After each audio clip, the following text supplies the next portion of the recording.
The worst type of prison is a prison where you, the prisoner, have no clue, no idea that you're in a prison.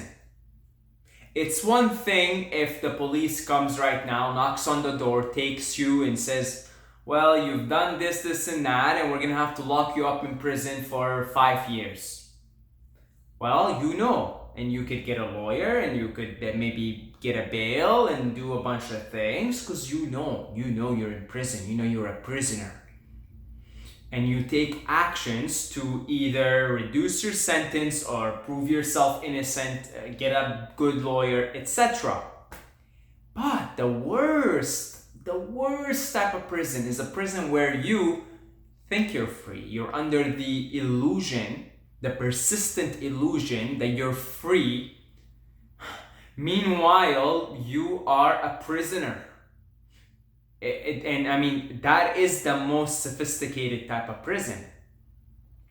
And what is this prison, you might ask? Your 5 physical senses. That's the prison. The sense of sight, the sense of hearing, the sense of smelling, the sense of touch, and the taste of the sense of taste. That right there, ladies and gentlemen, is your prison. I just gave you the answer. I just gave you your prison. So you can go on now, get a good lawyer, prove yourself innocent, do all the things that anybody would do if they know they're in prison. You're already in prison. What do you do about it? You're in prison. That's your prison. Your 5 physical senses. Okay, let me explain. Shall we start off with the most obvious one here? Taste. Because all of us have this emotional relationship with food. We all know what it's like to get our favorite meal. We all know what it's like to quote unquote be hungry and get full and satisfied and fulfilled, quote unquote, again, quote unquote, hungry. Yeah, hungry. Right. We all know that, and so we could use that to start off by showing you if, let's say, there are 5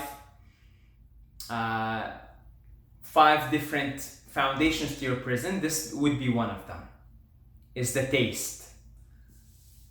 And how is your taste buds, how are your taste buds, how is your sense of taste one of the foundations, the pillars of your prison?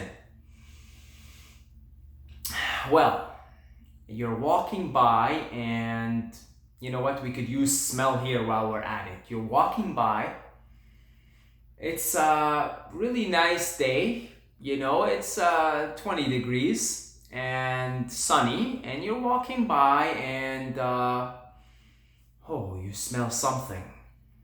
That smells good. Now that smell activates your taste buds. There's a barbecue. Yummy, there's a barbecue. There's a summer barbecue.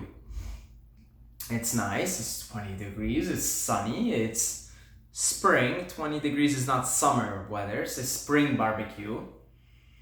And, you know, people are wearing shorts and there's a party and there's, you know, nice and the meat looks good and it smells good, and it really, what is happening, it's reminding you of a memory where you felt good. Because you might have been 7 years old, your family had a barbecue in the backyard, it was spring, everybody was happy, your dad just got a new car, your mom just got new furniture, everybody's happy and smiley. And guess what? That smell of the barbecue and the taste of the kebab, okay, you know, now I'm kind of even painting a picture from my own experience here, the kebab and just the, you know, the food, you know, you just, I can already feel good just describing it and feeling it and going back in some of my own memories. And that, what happened is the smell and the taste of the food got associated with a good memory, a good scene. and you've built an emotional attachment to it. Now we know eating that food is just not good for your health.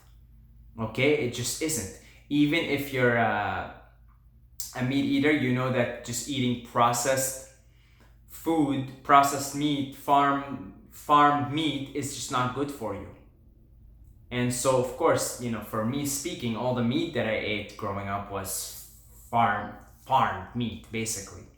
Okay, with the terrible conditions the cows go through, and it's just really terrible quality, and it's really bad. It's just bad for your health overall. Okay, and we know that's not good for your health. However, now because this good memory got associated with the taste and the smell of a certain food, every time you smell it and every time you taste it, you can't get enough of it. It reminds you of a good memory, and you don't even know what that good memory is. You just know, you associate this now with good. You associate the smell and the taste of that food with good, pleasant, and your body begins to secrete dopamine. Your body begins to tell you, this feels good. It's a trick. This is an illusion. It's a deception. It's a grand illusion. It's a trick. You could make yourself just as happy by sitting here and meditating on your third eye and deliberately producing dopamine in your brain, in your pineal gland. Deliberately. By doing absolutely nothing. As opposed to having to go and eat that food, insert your favorite food there because of its pleasant smell and pleasant taste. Except for now, your body has to process that food, and most foods out there are plain garbage, and you get tired after and you want to take a nap, and then you can't even sleep properly because the food is not sitting too well for some reason, right? And then you wake up and your whole day the next day, it's just ruined. You're fatigued, you're tired, you got a headache, you don't know what the hell is going on, but you have no idea it's because of the food you just consumed. And it takes 24 to 48 hours for the body to clean away anything, the toxicity, the mucus, anything that comes out of the food, the waste byproducts. All because you wanted to gratify your taste, gratify your smell senses. And you wanted to gratify them, and you gratified them. And of course, the way this works, the way addiction works, because food is a drug, the way it works is once you get a drug, you want more of it. So yeah, you're not just gonna sit down and eat one cone of ice cream. You're gonna eat one cone of ice cream, and then you're gonna chill for a bit, and then it's gonna be nice and sunny, and you're gonna be like, let me get another one. You get another one. And then guess what? You say, well, enough, I'm full. I'm really full. And then evening time comes, and you're like, whoa, 5 hours ago, that ice cream tasted really good. Let me go get another one. Hey, I'm just describing to you like a typical summer day for me. Okay, this is a typical summer day for me, even last summer. It's not gonna happen this summer because I'm aware of all of this. I'm aware of these patterns now. But even last summer, that was like 2 out of the 5 days of the week. I'd grab ice cream, around mid-noon because it's hot and it's sunny and it's, and I want something good. And then evening time, I'd be like, the ice cream tasted really good. I'll go get another one. Now, of course, if I describe to you my last summer, I was always fatigued. I got some stomach issues, and I didn't exactly know why. I thought I was, doing everything else right. I was walking, I was hiking, I was getting sunlight. No, but I was still stuffing myself with foods that are unnatural, that have way too much toxicity, way too much sugar, and just they're not designed for the body. Way too much toxicity and mucus. And yeah, my last summer, I'll tell you that right now, because I was a slave to my desire of taste. I wanted to gratify my taste buds, which, come on, that doesn't last. You eat the ice cream, 10 minutes later, it's like you ate nothing. Even the taste begins to dissipate. What a joke. What a joke. What a joke. Because it would knock me out for the next day. Okay? For the next day. I'm waking up, I get a headache. I don't know what the hell's going on. I just got 8 hours of sleep, 9 hours of sleep. Of course I needed that much sleep to process all that food that I ate. And all the toxins and all the waste byproducts because of it. Of course. Oh, I wonder why I woke up with a headache and I just slept 9 hours, man. You need your sleep? I slept 9 hours. What the hell's going on? If I get a headache, oh, I don't know. Let me just, I'll go shake it off. I'll go take a cold shower. Cold showers are good for you. And I take a cold shower and it would give me a buzz for half an hour or an hour. And here comes back the headache because the body's going into detox mode. It's trying to deal with the mess of you being such a slave to your gratifying your taste sense and your smell sense to capture and experience a certain experience to produce certain hormones and chemicals that you could otherwise produce by just meditating. Plain and simple, get the exact same feeling by meditating. And so you could see now the snowball effect that takes place. Because if you never notice and realize these patterns, you keep repeating them and eventually people run into chronic disease. Our society is plagued with chronic disease. Our society is plagued with depression, with anxiety, with people that are walking around sick, sad, depressed, miserable, and they have no idea why. They do not know why. They don't know. They don't know. They do not see their predicament. Ignorance. Ignorance is the original sin, folks. We talked about this in a previous video. The 3 poisons in Buddhism: ignorance, craving, and aversion, and how ignorance actually leads to the other 2, and how ignorance is what keeps the cycle going, samsara, death and rebirth. Our 5 physical senses are addiction to gratifying them. And if you do not rise above them, you do not have a chance to get enlightened. You do not have a chance to become the master of your destiny, of your domain. You do not have a chance to become God realized. You have no chance. Folks, this is serious shit. You have no chance. If you do not become the master of your 5 senses, if you do not transcend your 5 physical senses, you have zero chance, zero chance, okay, of becoming the master of your own domain, of becoming God realized, of calling the shots on your life. You know, master yogis, they don't just die. They perform what is known as Mahasamadhi. They've reached such a high level of mastery that they leave their body, they drop their body whenever they want. If you don't know about Mahasamadhi, go look it up. Sadhguru is a master at it actually. His wife left her body, Mahasamadhi, and it's done usually in a ceremony. Can you believe it? In a ceremony, because these guys have reached such high level of mastery. They've transcended their 5 physical senses way back. And if you don't do that, you don't have a chance. I'm speaking to you, I'm speaking to myself here. Okay? And what is making me realize all these things? Fasting. I'm eating every other day now. It's a lifestyle. And sometimes I'll extend these days to 3 days. And I'm planning sometime this summer, as I get more accustomed to this lifestyle, I'm planning to start taking these fasts even longer because I'm realizing I don't need food. That's the realization that I'm coming to. That I'm so full of energy, so full of prana, of chi, that I don't need food. I'm realizing that I'm still eating actually even right now. Today I'm currently on hour 44. I'll eat my meal. I'll eat 1 meal every 2 days. I'll eat it now because I still have emotional attachments to food. But I actually don't need it right now. You could see I'm pretty energetic. I'm sort of going like a pastor in a church. Hallelujah, right? I'm pretty energetic. You could see. I am. Trust me. I don't need the food, but I still got emotional attachment to it. I got myself some raspberries. I got myself some grapes, some figs. I'm gonna sit down and have a feast because I still got emotional attachments to the foods. But fasting is making me see through all of this. I don't even need the food. In fact, I've been eating all my life because of emotional attachments, because there is a void in here that I want to fill. If I don't have enough love and fulfillment, I want sweets. You see, so we don't need food, folks.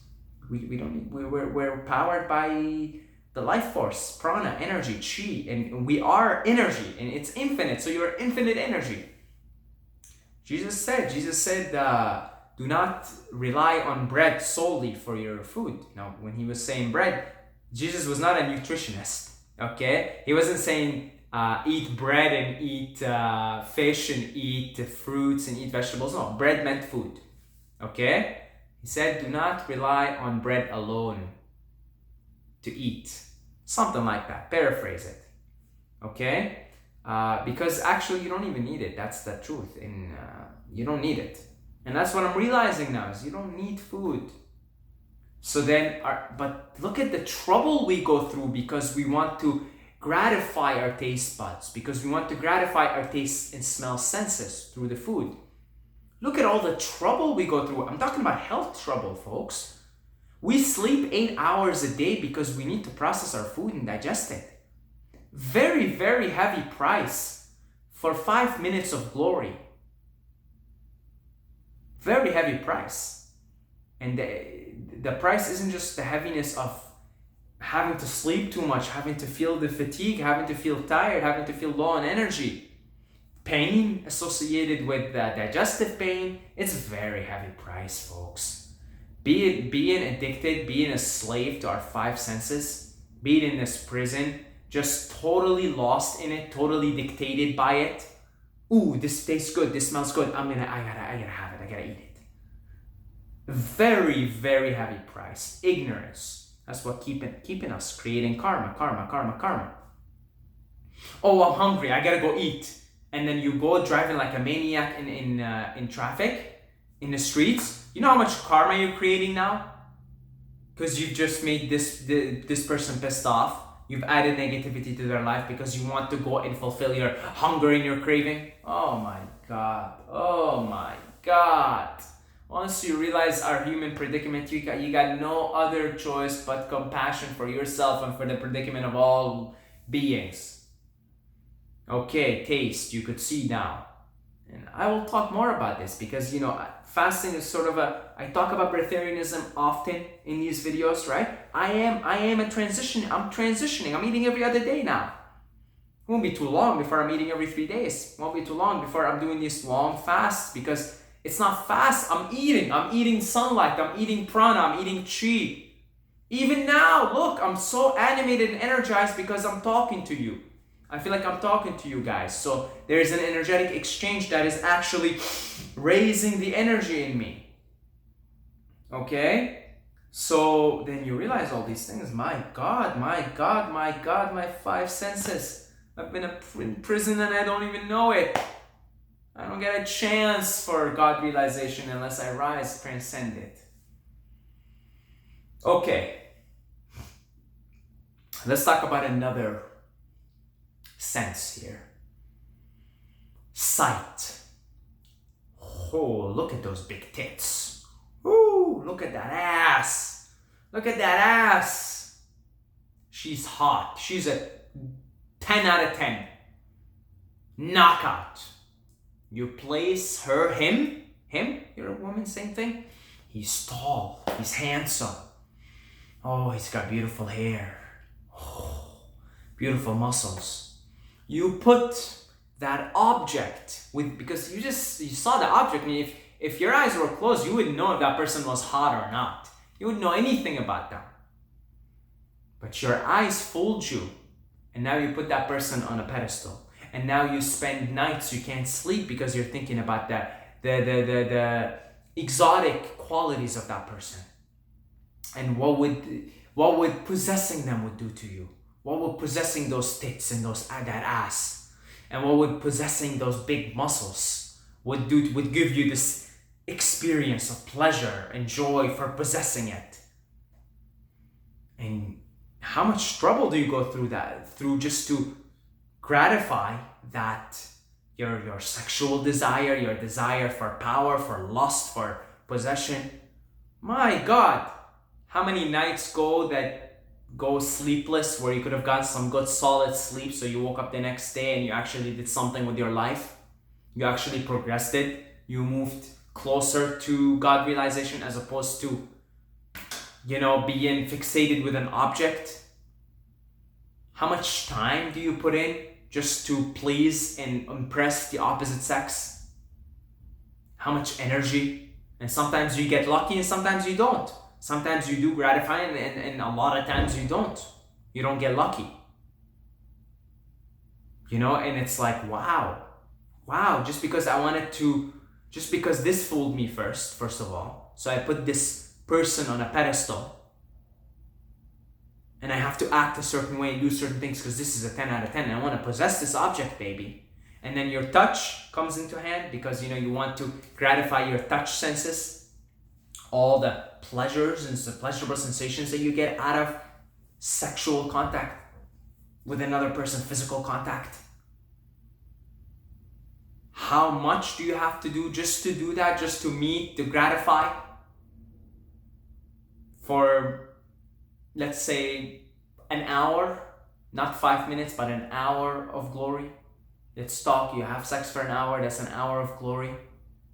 Then you're left with this person and suddenly you realize, well, I don't have any desire for sex right now or for intimacy or for pleasure or, in fact, I'm looking at you right now without makeup and I don't know what I was thinking here. Because, first you saw that they were beautiful, you were deceived, and now you're like, you're not even that beautiful, because you don't want it anymore. Maybe you come back tomorrow, oh, I'd like to have sex again, but now you're good, you're fulfilled. And you realize, you're not as, what happened there? Your nose is a little big. Oh, your nose is a little big. Oh, how come I didn't see that before? And I gotta wake up tomorrow. I'll call you a cab right now. I'll call you a cab because you want the person out of your room. But look how much energy and what went into impressing that person, into taking out that person, into, my God, how much energy do we spend just trying to gratify these 5 physical senses, and how much do we have to give up in the process? I mean, if you're acting in a different way just to impress somebody else, just to score, just to make them want to have sex with you, you're giving up a lot here. You're doing a lot of manipulation, you're going into your mind, you're changing the person you are, you're having to project yourself onto the other person to see what they like and start to act like that. Wow.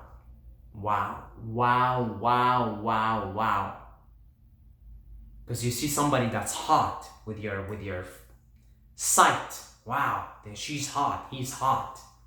And that could be a person that is depressed and anxious and miserable. Like I remember back in the days when I was doing pickup.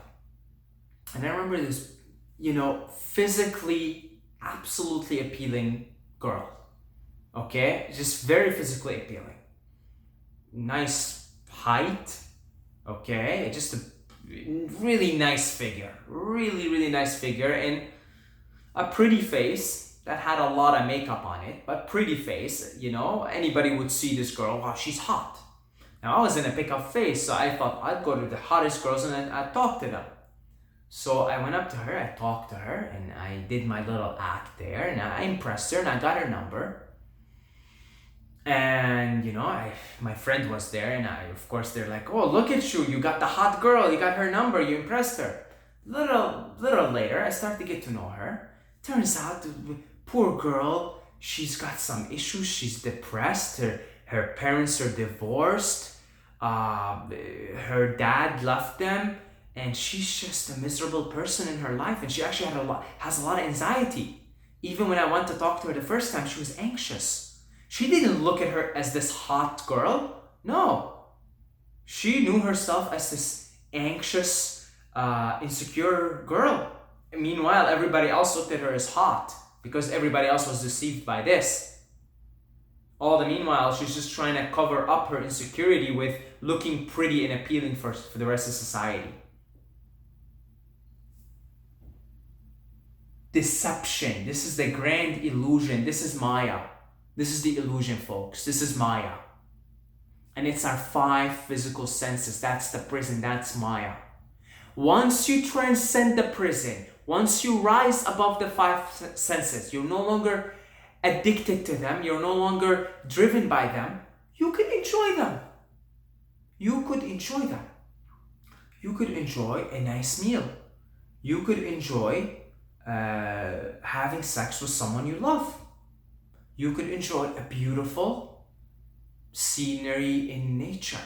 Because that, I mean, don't be deceived by that too. It's part of your physical senses. Oh my God. You have this beautiful place, beautiful nature, and then you get attached to it. And then you've got to go down to the city because you've got to do something, and it's going to take you out of nature, but you're like, I don't want to go back to the city. Yeah, I don't want to go back to negativity. I don't want to go back to all of this. Again, because you've been deceived by this so much. You didn't realize that actually if it's all inside of you, that I could be love and beauty and light in a city or in nature. Of course, you have a preference to be in nature, no question about it. You'll spend most of your time there, but if you have to get out of your way, go to the city or something, or be somewhere polluted or whatever, you're not like, oh my God, I don't want to be here. Because you know you're the light, you know you're inside, that you're love, you're Brahman. That's what transcending the five senses is. Self-remembrance, getting to know your true self. Consciousness, Brahman, the Tao, the way, pure light, pure energy, pure love, pure beauty, pure awareness. That's you, eternity, eternal. The white light, that's the nature of mind, as the Tibetan Buddhists would say. That's you, that's eternity, that's eternal.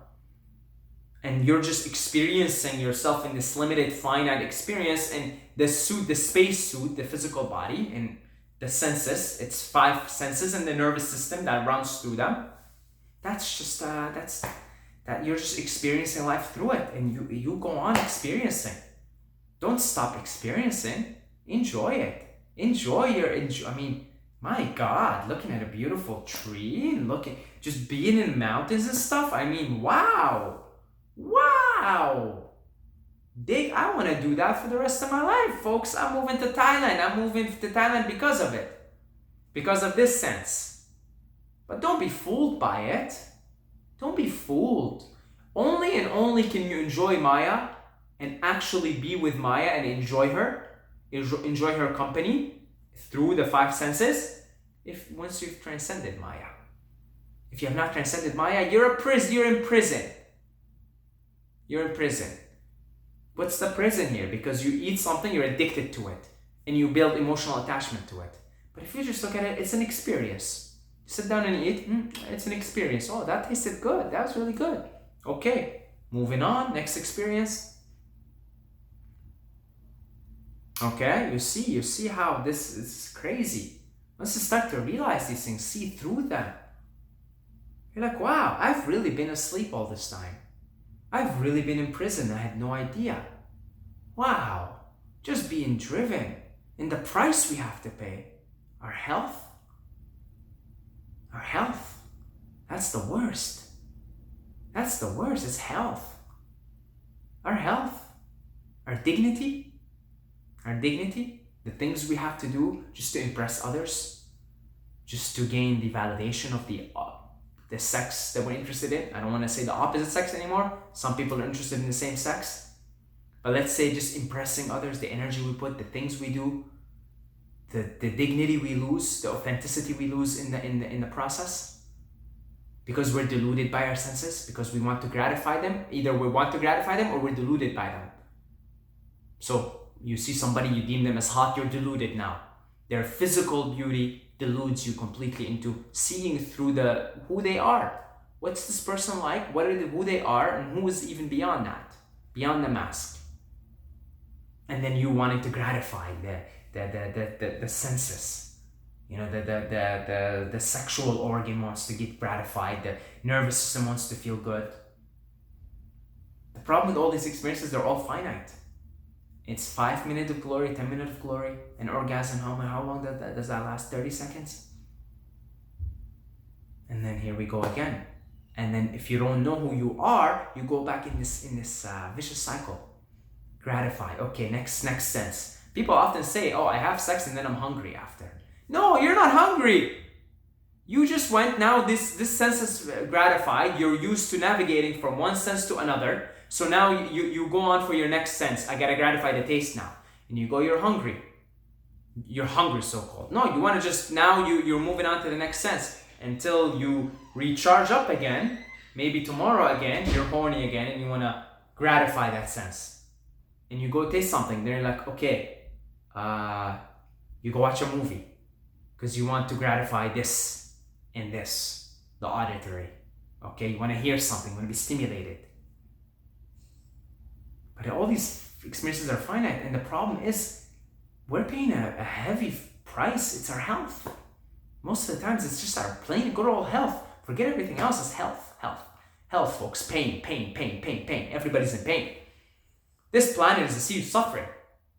Everybody's suffering, and it's health. Most people are suffering with health. Wow. Okay. That's where the video ends. That's where the rant ends. That was pretty fun. That was fun. I would like to thank all our Patreons for supporting these rants. You guys are amazing. You guys are awesome. And I love every single one of you guys. Okay? I really appreciate it.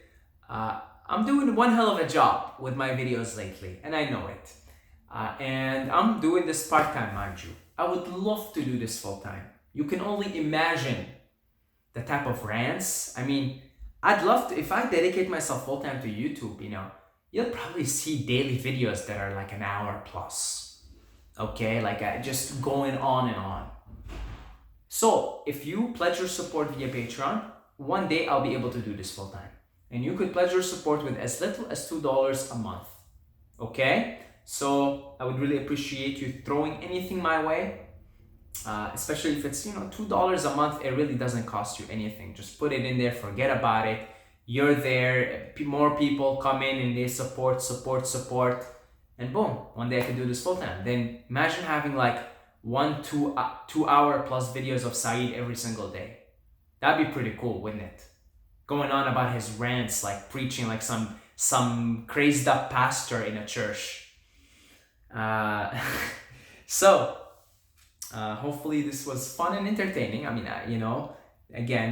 it's I am entertained by the predicament, believe me. Okay, I'm quite entertained by it. I think there really is. It's quite funny actually. This predicament that we humans find ourselves in. It's pretty hilarious and tragic at the same time, because we've got to keep doing this samsara, death and rebirth and suffering and pain and old age, etc.